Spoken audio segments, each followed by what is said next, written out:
On today's episode, hear how construction should still be a vital career choice.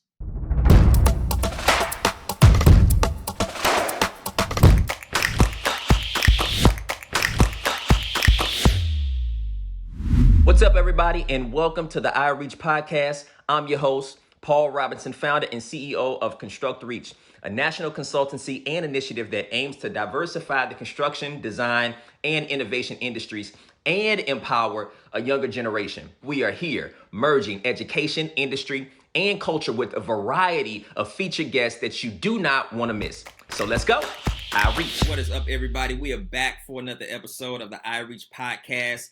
And got a very special guest with us today. We got Mr. Mark Scott. Mark, how's it going today, man? Everything's going good. How are you? Good, man. Listen, got a lot to get in here. I want to make sure we utilize this time the best as we can, man. So, we typically like to bring awareness, highlight various stories within the industry and how people got to where they are, with the hopes of inspiring, man, and having that representation and showing the different routes to getting to where you are. Talk to us a little bit about your journey, man. Like what got you into this industry, and then let's talk a little bit about kind of where you are today. I got into this industry because my father, I have five brothers and two sisters, and so my dad wanted to create a construction juggernaut, and so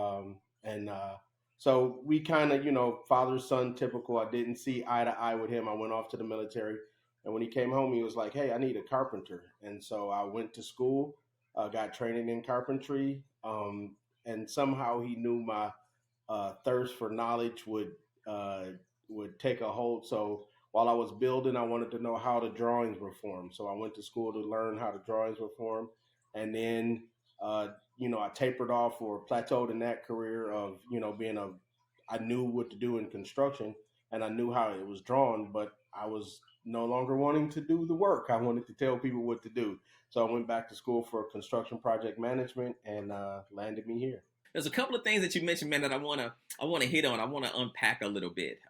So you mentioned that your father was essentially, let's call it, maybe that initiator of you getting into the industry.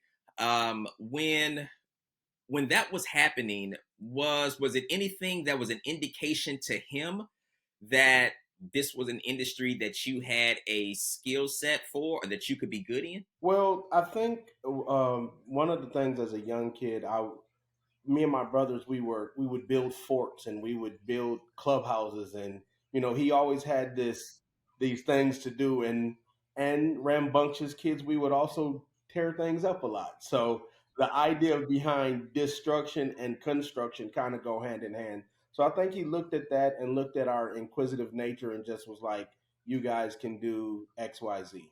And you said your siblings are in it as well? So kind of my Yeah. some of my siblings are in the maintenance side of it Yep. or the property management side of it. As for me and my one of my closest brothers, he's a general contractor and I am a project manager. And our younger brother he's getting in. He was in logistics for the government, but he's getting back into rehabbing and heading up his own projects. Yeah. No, that's cool, man. I mean, especially when you have, for me, I think that that's pretty cool. Just having a kind of a family that has those type of connections from a business standpoint, and essentially going into the same sector of work. And of course, there's different career pathways, but that's what we bring visibility to, is different career pathways that exist underneath the umbrella of construction. And you just mentioned there's different roles that your siblings have, but they're all different routes that one can take. And so yeah, no, that's cool, man. So would you say being exposed to the industry at a young age, and then also having somebody, right, that is close to you, being a parent in your case, was very kind of influential in you getting into the industry? Well, the thing is, I work well with my hands, and so in the beginning, me and my father didn't see eye to eye on construction. I wanted to go to school to be an electrical engineer. After many bouts with calculus and and electrical theory, I decided that I just like construction, and I would say more the guidance came from the stick to itiveness, to stay in it. You know, it's going to be some good days, it's going to be some bad days, but overall, the challenge, the most encouragement I got from him was staying in the field, learning that hey, this is everything. He would always link parables of how what I was doing is a building. Sometimes your foundation ain't there. Sometimes you fail the inspection, and you got to go back and tweak it in order to get the building you want. Yeah. No, that's good, man. That's good. And then having, somebody to share that perspective too, and give you a different take on it in order to allow you to understand kind of how things are building blocks, and that path to success kind of takes different turns at times. And so no, that's good, man. You also mentioned with this itch to lead as well, right? What played a role kind of in that, and then how do you approach leadership? I think it was a very negative experience. Um, I had I had gone to the military, came home. I was in school, and once I got my degree, I was talking to one of my supers at the time, and I was like, "Hey, I want to be an assistant project manager." And he uh, gently but directly told me that based on the nature of certain social structures, that my role was my glass ceiling had been capped where I was, and so it led me to go back to school and become a project manager, and then go to other companies where diversity was more well accepted. And so with that, it taught me that the leader I want to be, I don't want to ever tell somebody what they can't do.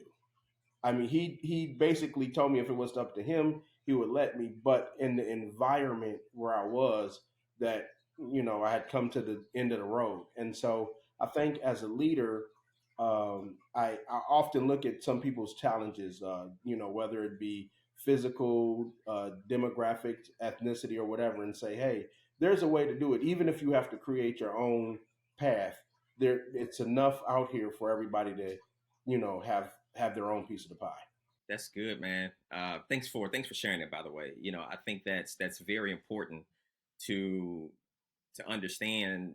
Sometimes people get to places, and are good stewards of those positions that they get in life, because they understand, for one, maybe how rare those opportunities can be, how difficult it is to get there, and then also from having experience with people that, or being in an organization where that path to success just wasn't It's just feasible. not real. And those are negative experiences, but I think you take those negative experiences and look for ways to grow, right? And it propels you to do more. So I like the fact how you tied it to a negative experience, but also how you've taken it to go, into leadership with a more intentional perspective, and not wanting anybody to feel like you felt. Yeah, yeah. Oh, that's good. We need more leaders like that.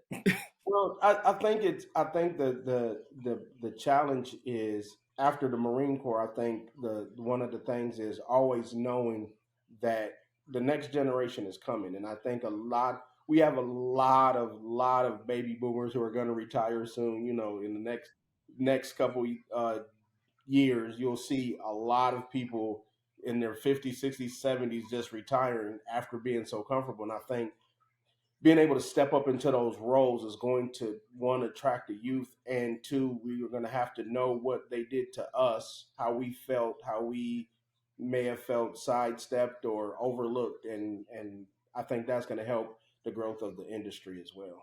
But it's also, you mentioned kind of alluding to this retirement crisis that we are in, because we have a generation that's aging out.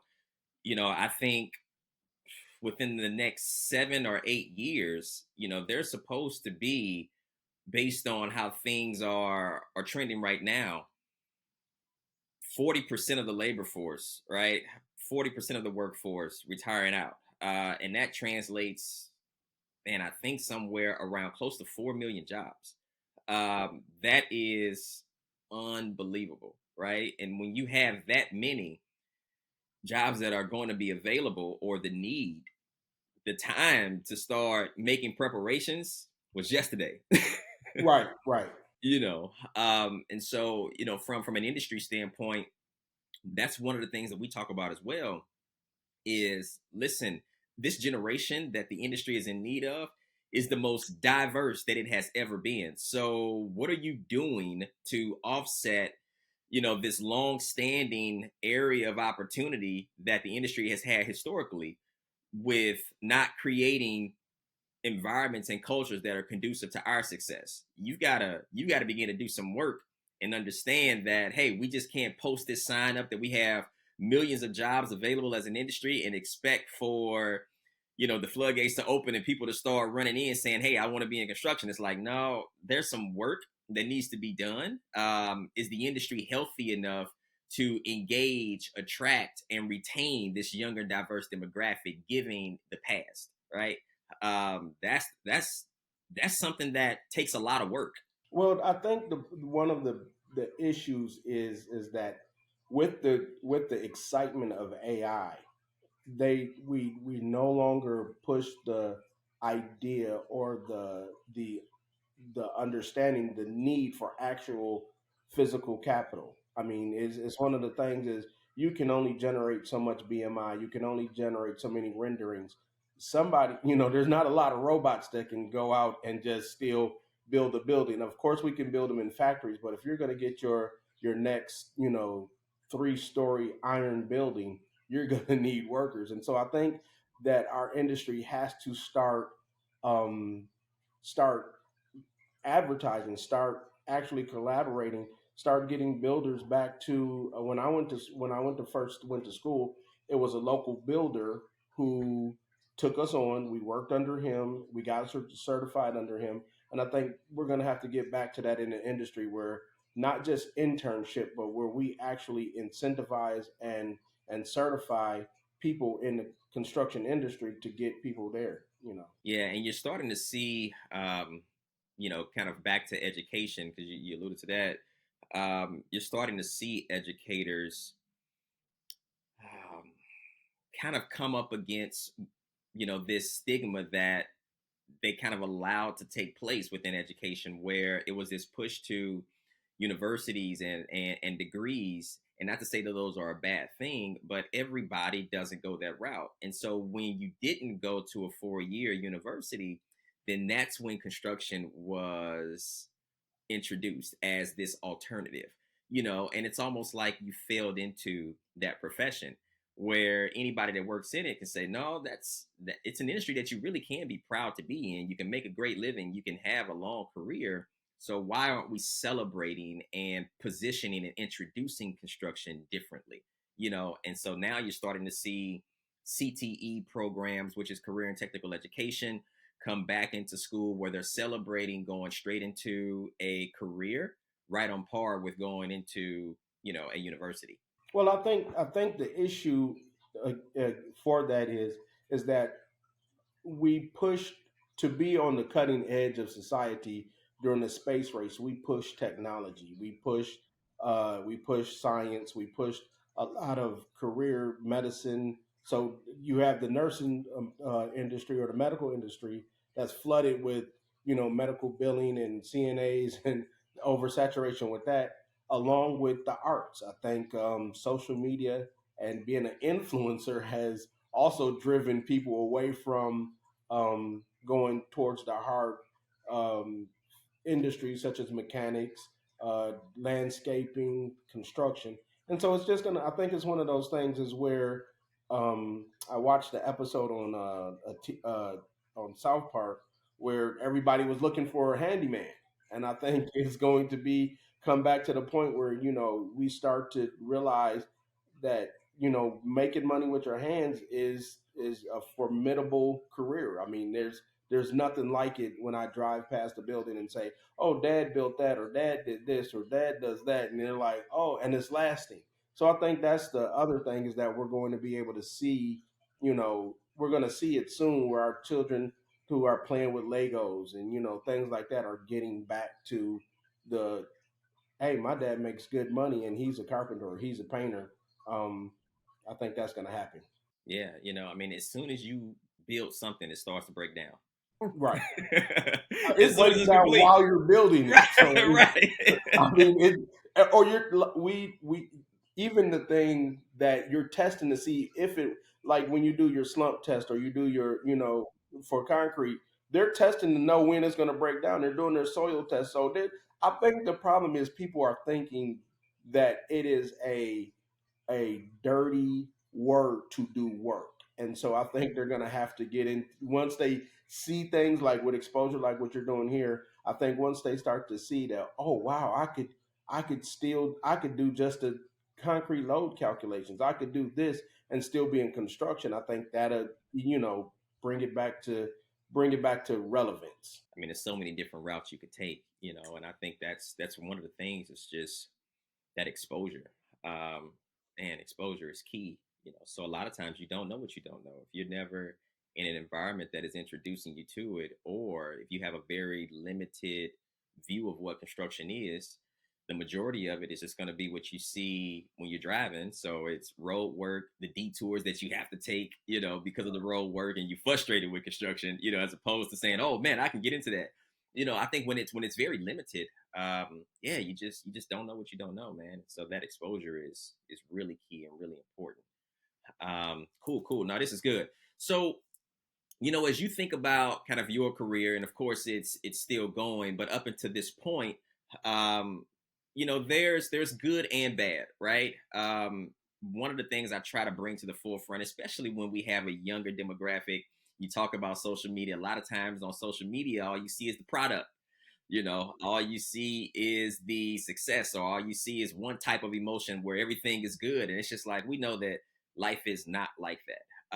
And so what we try to do, at least from my perspective, man, is to try to make sure that we are informing people about the full spectrum. And just because things are difficult don't mean you shouldn't do it. Just because it takes work doesn't mean it's not for you.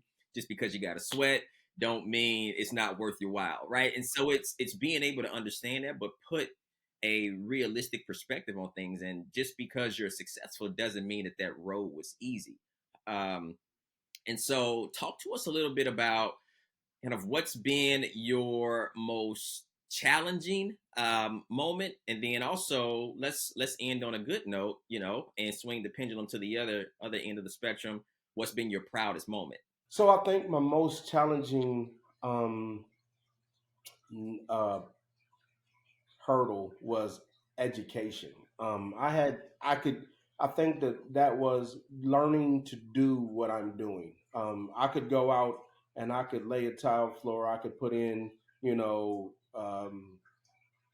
a wood floor. I could frame a house, and I could do it off of the theories that or the talent that I learned. And I think this is where athletes say that, there's skill versus talent, and it's where you actually have to go get educated on your whatever your talent is where you actually say, okay, I can build this house and I could use, 16 penny nails. Now your house is strong, but budget wise, you just used up a lot of money.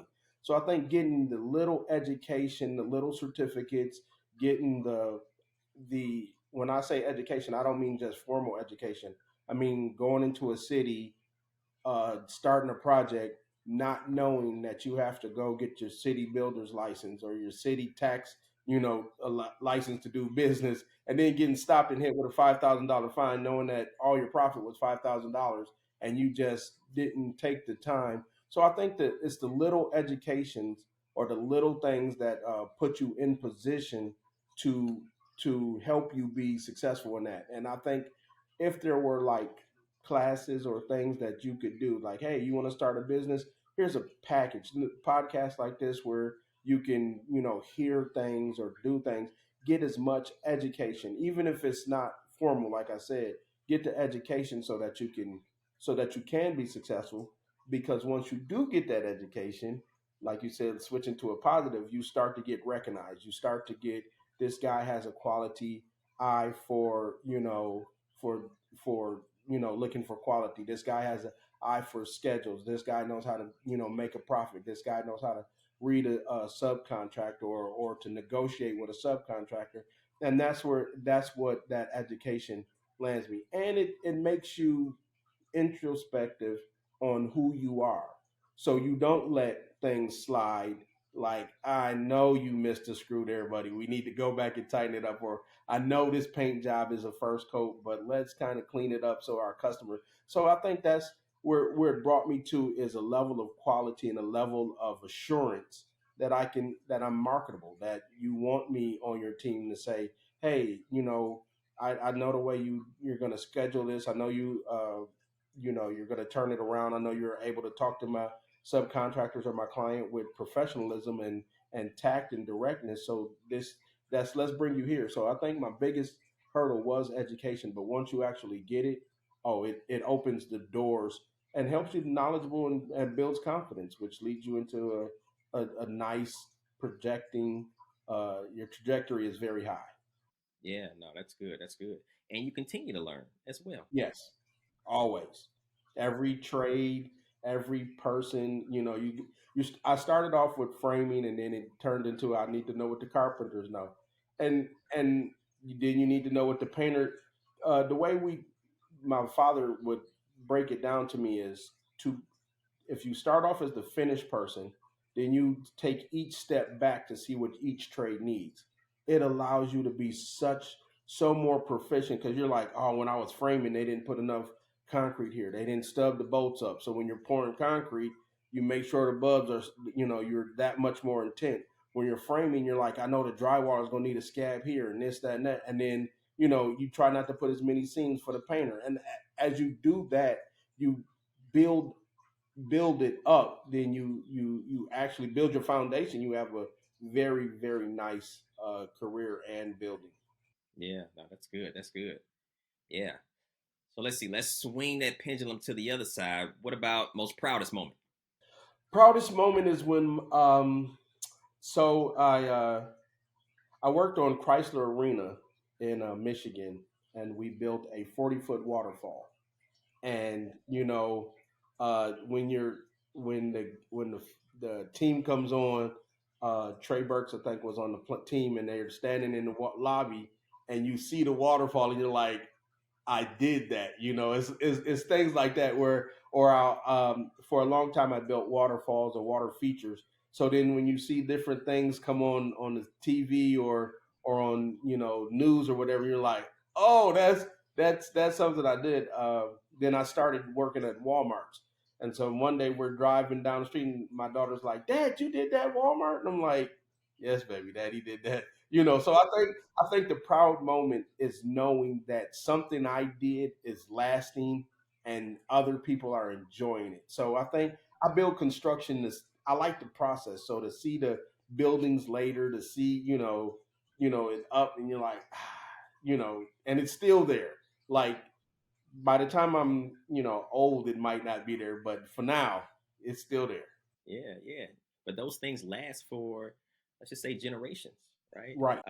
That's definitely, something that I mean, we hear that's one of the themes that people say in construction. I think that's one of the things that construction offers. And you can let me know your thoughts on this as well. You know, to me, I think construction is one of the few professions where you actually get a chance to see the fruits of your labor every day, or just about every day. Because when you come on to a job site, or you come, to a project in the morning, it's further along than when you came, right? And so you got a chance to see, like the fruits of that labor on an everyday basis. And sometimes, depending on what you do, you don't get a chance to experience that. Sometimes you can dedicate a lot of time, attention, and effort to something, and you're wondering whether or not, it's going to yield anything. And construction kind of offers that ongoing kind of consistent gratification where you're seeing, yep, I was productive. Um, we're further along, right? Whether even if it's just a little bit, it's something. Um, and so I think construction is unique in that way. And that it's by no coincidence, man. No accident that kind of our flagship community events that we do to introduce construction to a younger generation is called I Built This, right? And allowing people to see like that's something that you can be proud of, to be a part of, these facilities or these developments that are taking place that other people get a chance to enjoy or benefit from. If you're building hospitals, it's like, okay, well, if we didn't have them, where would we go for the healing and the care that we need? And so it's different things like that I think construction just has a unique value proposition to offer. So here in Huntsville, I helped build Zen Gardens, which is a property apartment complex, and my brother is currently working on a hotel right now, which is right off the highway. So I think you don't know how relative. I would say construction is the backbone of America. Like a lot of countries don't have dwellings and infrastructure, and you need construction from everything from the chair that you have is a part of construction to watching the Super Bowl when you look at the Spears Dome that costs $3.7 billion, but here it is. We're looking at it on the Super Bowl, tell the score. So I think we have a plethora of avenues that you can take to be in construction and still say, "Hey, I built that," or "I was on that project." Data centers. I mean, there's so much construction happening while you sleep that you don't know. This is good conversation. um, So, what would you say? Because, of course, the industry, when you think about the sustainability, we still need that interest, right? We still need people coming into the industry. We still want to open up, and provide accessibility for those who may have a gifting to be in this industry and do quite well, regardless of what they are gifted in. Like you mentioned, this is a big industry that offers a lot of different career pathways that you can take. So from your perspective, to anybody that's younger that may be listening to this, what would be your advice to them if they are maybe considering construction? Why should they stay on the path? And for some, because we try to be intentional with getting in front of a younger demographic that is not that experienced and educated on this industry. For those who are kind of on the outside, don't necessarily know too much about it, why should they begin to maybe look at and consider this industry? Two reasons for those who are considering. Who are on the outside, I would say do it because eventually you're going to own a house. Eventually you're going to need something built. Eventually it just gives you the information that you're not getting taken advantage of when you're building a house. You're not, you start to understand the language, and you understand the value of why lumber is what it is. You understand why paint, the different types of paint, why fashion is the way it is by understanding construction when it comes to different color schemes, palettes, interior designs or whatever. And then the other thing is, I think for sustainability and um, to I would say to bring the market some kind of balance. We all need those MacGyver types. You need to be able to, you want to go hunting. You need to be able to build your own, set. Build your own little fort so you go hunting. Or if you're thinking about sustainable designs and you want to be impactful to the universe, you need to be able to, build a sustainable off-grid house, or understand the dynamics when it comes to heating elements, what's combustible, what's not, what's a good thermal barrier, what's not, what makes good for rain or water system, or how you can incorporate solar into your life.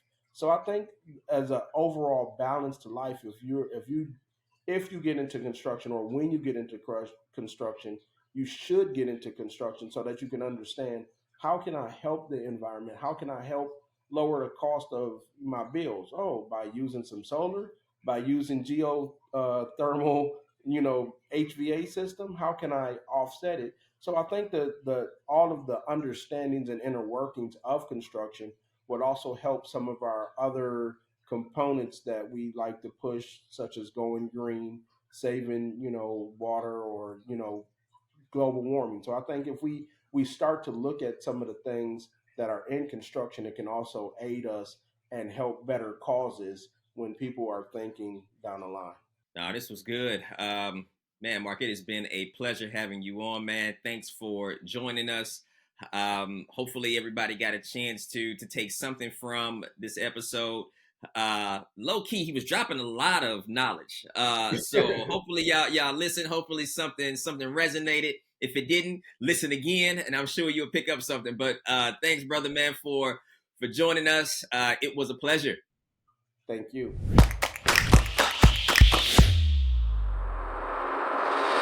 Thanks again, everybody, for tuning into our show. Remember, like, share, subscribe to the podcast, and join the movement as we reach to build a better future that we can all be proud of.